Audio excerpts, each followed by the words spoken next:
Qur'anil Karim. A'udzu billahi minasyaitonir rajim. Bismillahirrahmanirrahim. Ya ayyuhalladzina amanu qu anfusakum wa ahlikum nara wa quduhan nas wal hijarah 'alaiha malaikatun ghiladun shidad la ya'sunallaha ma amarahum wa yaf'aluna ma yu'marun. Jamaah rahimakumullah. Marilah senantiasa kita panjatkan rasa syukur kita kepada Allah Subhanahu wa taala, yang mana sampai saat ini Allah memberikan banyak sekali nikmat, yang mana dari nikmat tersebut kita tidak dapat menghitungnya satu persatu. Salawat serta salam mudah-mudahan tetap tercurahkan kepada Nabi kita, Nabi Muhammad sallallahu alaihi wasallam, karena beliaulah yang membimbing kita dari zaman kegelapan menuju zaman yang terang benderang, yakni ad-dinul Islam, inna dina indallahil Islam. Jamaah rahimakumullah, ada sebuah hadis yang diriwayatkan Imam Muslim menceritakan bahwasannya ada 3 golongan orang, yang mana dari 3 golongan orang ini Allah hisab terlebih dahulu. Yang pertama adalah golongan orang-orang yang berjihad di jalan Allah. Ditanya oleh Allah Subhanahu wa taala, "Wahai hambaku, engkau gunakan untuk apa kenikmatanku selama engkau masih hidup di dunia?"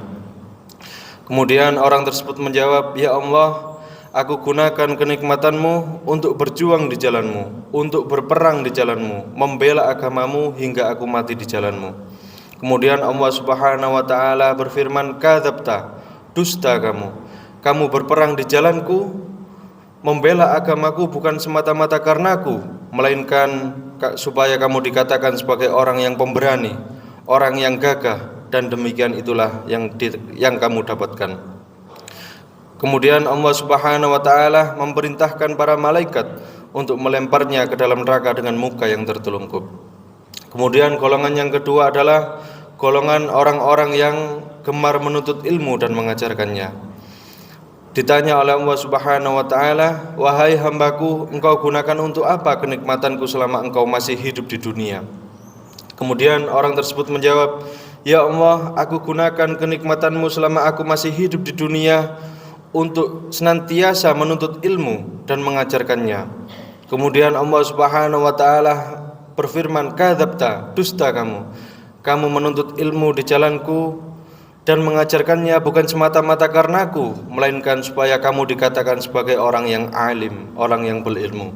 Kemudian Allah Subhanahu wa taala memerintahkan para malaikat untuk melemparkan ke dalam neraka dengan muka yang tertelungkup.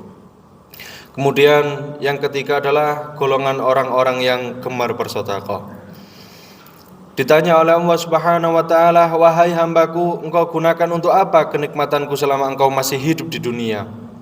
Kemudian orang tersebut menjawab, "Ya Allah, aku gunakan kenikmatanmu selama aku masih hidup di dunia untuk senantiasa bersedekah di jalanmu, untuk menghidupi agamamu sehingga aku mati di jalanmu."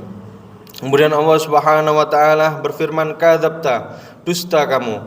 Kamu bersedekah di jalanku, berinfak di jalanku bukan semata-mata karenaku, supaya kamu dipuji, supaya kamu dikatakan sebagai orang yang dermawan. Maka demikian itulah yang kamu dapatkan."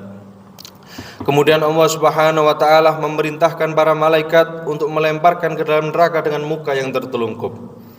Jamaah rahimakumullah, dari hadis di atas kita dapat mengambil ibrah, sebuah pelajaran yang sangat berharga, bahwasannya pentingnya innamal a'malu binniyat, pentingnya niat.